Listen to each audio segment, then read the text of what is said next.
Hi, everyone. This is Too Young to Be Old podcast with me, your host, Diane Gilman.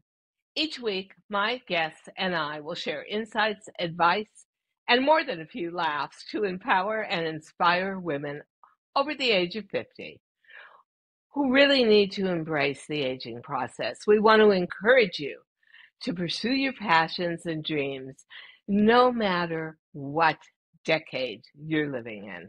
Too Young to Be Old podcast is intended to educate, empower, and foster connection with our community. Please note that this podcast is not a substitute for medical advice or care. So, with that said, let's settle in, get comfortable, and let's get started. Hi, let me introduce myself. So, my name is Diane Gilman, and you may know me for many things or not at all. This may be our first introduction. You may, however, have seen me on QVC HSN for the last 30 years. I was called the Queen of Jeans. I was the #1 fashion personality on teleretailing. Why? Because I invented a jean truly with unique measurements for the middle-aged female body. And that jean took me around the world. I became an international personality and television sensation. And my company, Diane Gilman, DG2, became $100 million a year phenomenon. But if you didn't buy my jeans, you might have bought one of my books, because I'm also an author. My first book, Good Genes, not as in good genetics, but as in good genes, came out in 2013, right after I'd invented the DG2 gene, and really chronicled a life very autobiographical. However, December of 2022, I introduced proudly my second book called Too Young to Be Old, which is exactly how I feel and is now the title of my new podcast, which you're listening to right now and perhaps looking at. Besides being a fashion designer and an author, I am also a very grateful breast cancer survivor. And a big part of Too Young to Be Old is about that journey, how I took that journey, how much it changed me, and how much I look back on it as a really productive and really positive learning experience. Now, you know me as a designer, you might know me as an author, you could know me as a breast cancer survivor, but I am also a pro-aging advocate. And a big part of my visibility in society and being able to put out a message of hope for women over 50, because let's face it, girls, aging is tough for us, came from that light bulb moment in my life when I was 60 years old and invented the DG2 gene. I woke up one morning, I felt invisible. I felt I was looking at a stranger in the mirror. I couldn't believe the changes my body had gone through. And I couldn't get into a gene. I'm the cool girl that dressed rock and roll stars like Janis Joplin, Jimi Hendrix, the Jefferson Airplane, Rod Stewart, Sly and the Family Stone. It goes on and on. Oh, Jim Morrison also, by hand painting denim and leather for them in the 60s and 70s. And now I couldn't fit into a jean. So that's when my pro-age advocacy actually started. I thought, wait a second here. Hard enough to grow old, and especially in front of a TV camera, But now I can't even wear my favorite article of clothing, a jean. No, there was no clothing out there for a middle-aged body with mine, with a spare tire around the middle. So I took my measurements. I invented the jean. I made my own pattern. I used to be able to do that. We sewed it in my design room in New York City, and it changed my life. Just wearing it changed my life. Felt reconnected to my youth, felt a bigger sense of self-esteem, felt so much better about my interactions with people. And you know what? I thought, okay, wouldn't this be something millions of women wanted to feel and look like? Well, guess what? Believe it or not, women's fashion, that industry is dominated by men. I must have knocked on 1,000 doors to get backing to do that, financial backing. And what I heard was, quote, who wants to see fat old chicks in a tight bottom? Well, I do. So I brought it to my female CEO at the time at QVC-HSN. I got my chance, and boom, it was an instant sensation because so many of us past the age of 50 find that nothing from youth or middle age works in our favor anymore. So are you 50 and feeling neglected, feeling passed over, feeling invisible? Are you the invisible woman like I was? We're here to not only solve that problem, but to give you information and inspiration and heartfelt stories about women that conquered that, including me. I don't think that it was the easiest playground to be in, um, to be on television constantly in front of a camera as I aged. But you know what? I didn't even get on TV until I was 47. So I was already in a very unique position. And I felt that my sisterhood, which is what I called my viewership and fan club, aged with me. So we were in it together. Well, it is time to form that community all over again, but do it on a wider scale. Because did you know if you're over 50, you are part of the largest generation on earth, the baby boomers. And we are the majority of America. We are the voting power. We are the spending power. We are the viewing power. And yet, we're the 800-pound gorilla in the room. What is wrong with that picture? I'll tell you what's wrong.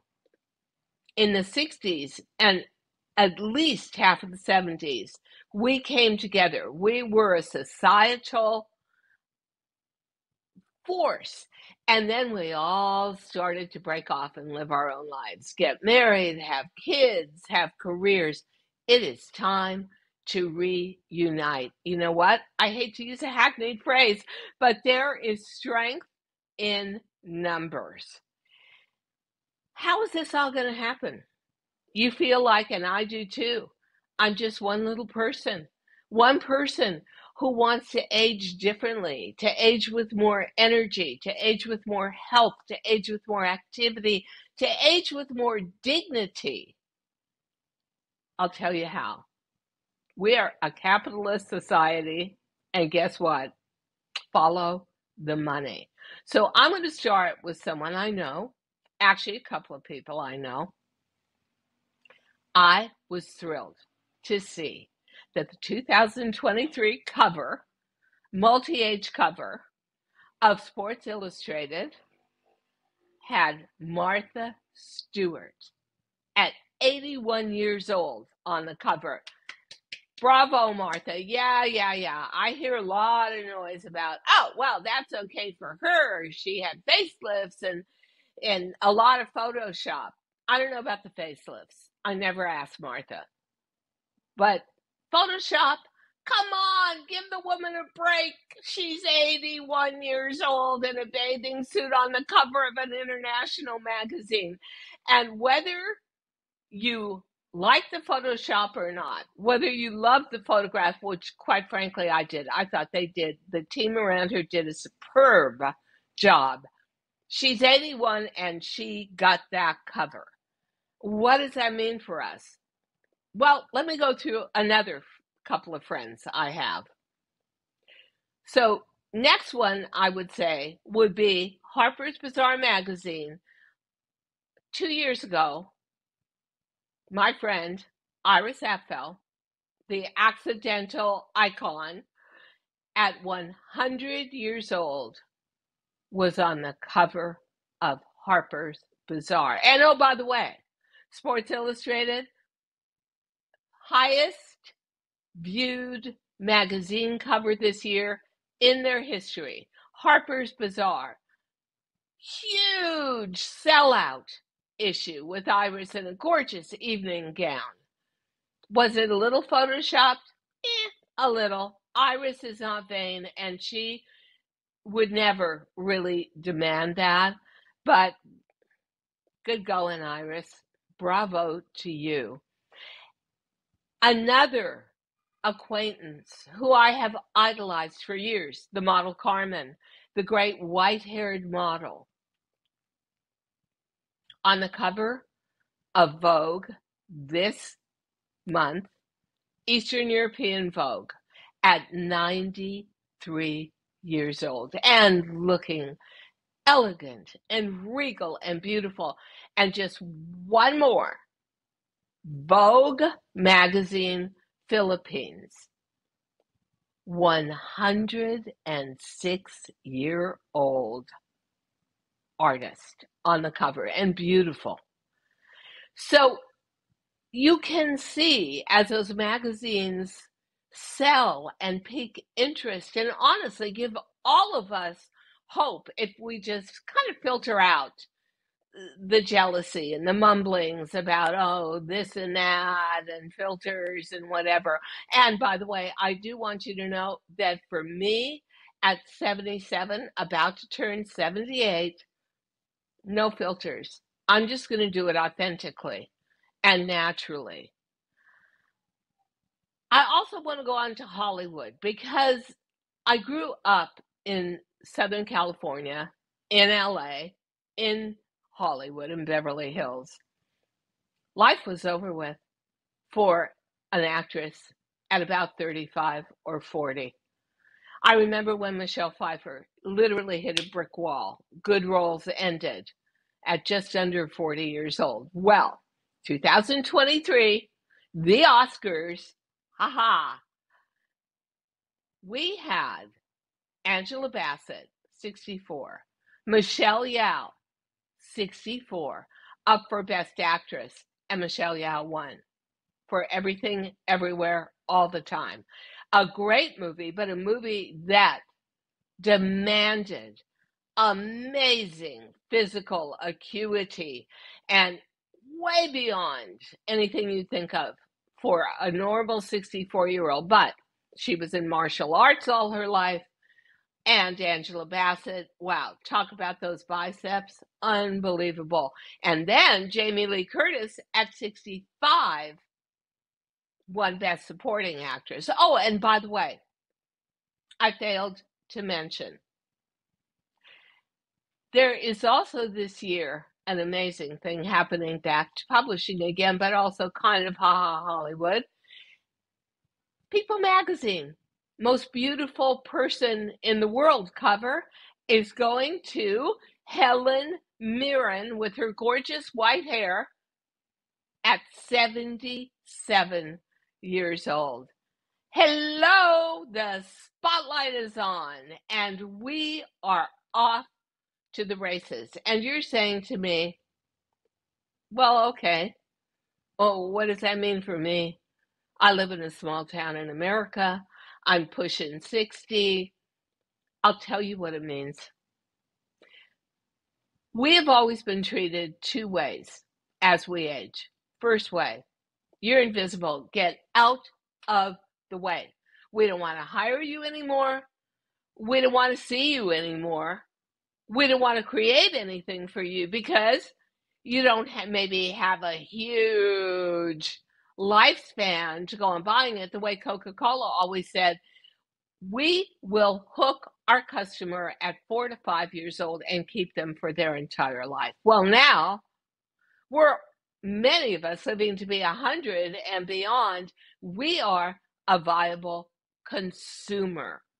Again, going back to capitalism and the fact that if you look like a walking dollar sign, you're going to get a lot of attention and many things that you want. Specialized clothing and fashion, specialized skincare, specialized hair products, which I desperately needed. But also, medical community is going to see that we have certain needs. Like I just got this miracle gel shot in my knee, truly a miracle. From intense pain to feeling like I've got the joints of a 30-year-old again. You know, I do want to say aging can be great. And I think if you are 50 to 60, you're just beginning to make that adjustment. 60 to 70, 70 to 80, 80 to 90 and beyond, you realize what a privilege, a particular privilege it is to still be here. And think of it as not only a privilege, but there must be a purpose in it, because I think it's very intentional. Those of us who age well into our 70s, our 80s, our 90s, you have to really want to be here and truly work at it. This is not an automatic, but it's going to be made so much easier because we're going to have the respect of the business community, and you're going to see things invented for you that are going to be specifically for older people to take away the pain, to take away the urgency, to take away the sense of non-awareness. And we are going to have our own imagery, our own stars, our own people to follow. You know, when I got through with breast cancer, which I was diagnosed at 72. So I was diagnosed Christmas Eve, good plan, not, of 2017, and treatment all through 18 into the middle of 19. I felt like I was in a complete fog. In other words, my brain was operating, but I had no hair. I had to come out of that and say, am I going to color my hair again? It used to be long and red. No, I don't want those chemicals next to my brain in my scalp. Well, who am I going to follow? Who am I going to try to hook onto and at least partially look like so I can start rebuilding my image personally and professionally on television? And there was nobody. I tried to look like Carmen. Forget that. That was impossible. Apart from that, it was a fog that you had to work your way through. Those days are gone. You're now going to be able to look on the cover of international magazines. You're going to be able to look at movies that you enjoy and relate to, and there's going to be heroes that look like me, that look like us. Think about it. Teenagers today, oh my God, they go on social media.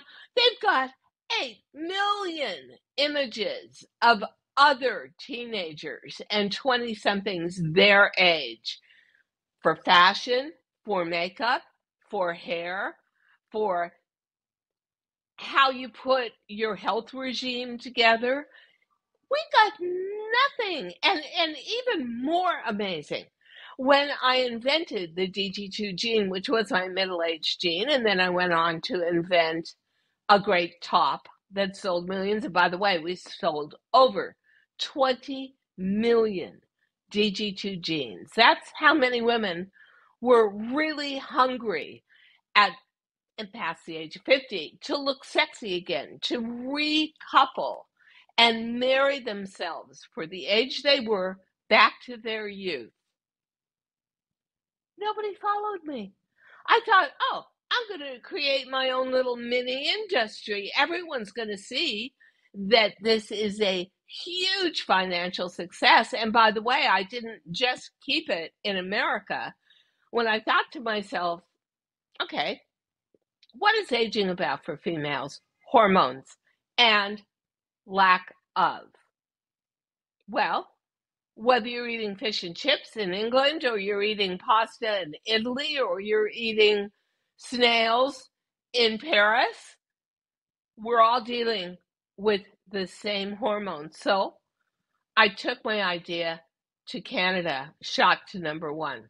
Australia, shot to #1 fashion. France, Germany, the UK, and Italy. I was #1 all over the world in tele-retail for fashion. So I know you guys are out there, and I know you've got a hunger for finding a way to age that's better, happier. You've got to see this time of life as a privilege, not a punishment. And to tell you the truth, I was in so much pain with my knee that if I didn't have that treatment, which only came out of having baby boomers 50 plus be the largest generation in America, and a lot of us were runners all our life, and we needed a solution that wasn't hip replacement with, months of downtime, I would be in a wheelchair by now. But instead, I'm walking around, I'm feeling great, and I'm enjoying life. So expect that there are going to be so many solutions coming right around the bend for us that are meant specifically for us. And we are going to feel like a valid part of society yet again. It's just going to take a little while, but it also takes having a voice, a community voice. And that's why I am hoping you will come to consider Too Young to Be Old, my new podcast all by myself. Yikes. That's a dream. That's a dream come true for me.